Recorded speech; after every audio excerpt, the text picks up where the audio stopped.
रावण पुत्र अतिकाय का वध किसने और कैसे हुआ? अतिकाय रावण व उसकी दूसरी पत्नी धन्यमालिनी का पुत्र था, जो अति शक्तिशाली और मायावी राक्षस था। अपने पूर्व जन्म में वह महादैत्य कैटभ था, जिसने बैकुंठ पर चढ़ाई करके स्वयं भगवान विष्णु तक को चुनौती दी थी। इस जन्म में भी अतिकाय महाशक्तिशाली व पराक्रमी था, जिसने कैलाश पर्वत पर जाकर भगवान शिव का मान भंग किया था। भगवान शिव ने क्रोधित होकर अतिकाय पर अपने त्रिशूल से प्रहार किया था, लेकिन उससे भी अतिकाय का कुछ नहीं हुआ था। इससे प्रसन्न होकर भगवान शिव ने उसे धनुर्विद्या का ज्ञान दिया था, जिससे अतिकाय अत्यंत शक्तिशाली हो गया था।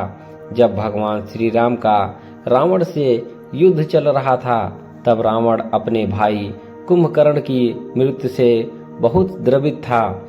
ऐसे समय में उसने अपने पुत्र अतिकाय को युद्ध के लिए भेजा था।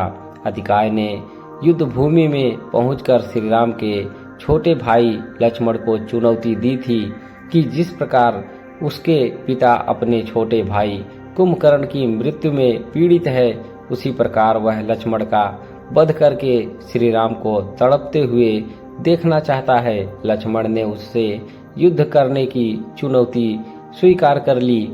जब लक्ष्मण अतिकाय से युद्ध करने के लिए युद्ध भूमि में पहुंचे, तब उनका सामना पहले दारुक राक्षस से हुआ। इस युद्ध में लक्ष्मण ने दारुक का मस्तक काटकर अलग कर दिया।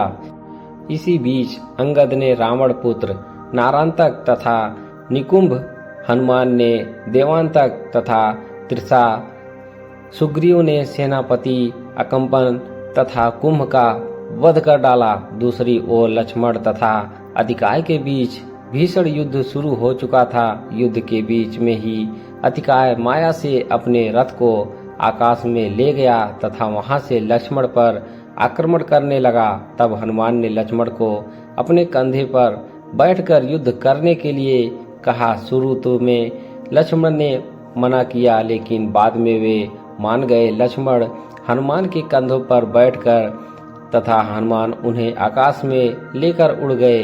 अब आकाश में ही अतिकाय तथा लक्ष्मण के बीच भीषण युद्ध शुरू हो रहा था, लेकिन अतिकाय को मारना बहुत मुश्किल था।